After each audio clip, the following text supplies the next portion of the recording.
اگر در حیرت و شک و گمانی، اسیر فکر و آهی هر زمانی. بخوان قرآن به آوای دلانگیز، از این شک و گمان یک پاره برخیز. بخوان قرآن حق را صبح و هر شام، به فردوسی برین باشی سرانجام. تلاوت کن بسی آیات قرآن، بخوان طه، بخوان یاسین و کوثر.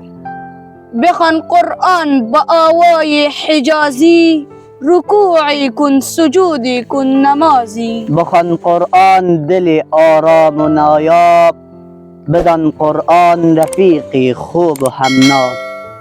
بخوان قرآن شب قدر غنیمت، ز آیات خدا کسب حقیقت. بخوان قرآن نوای نور رحمان، رهایی یابی از توفیق یزدان. بخوان قرآن به عبرت روزگاران، دل تاریکی تو گردد درخشان. بخوان قرآن به امید زندگانی، اگر پیری تو را آید جوانی.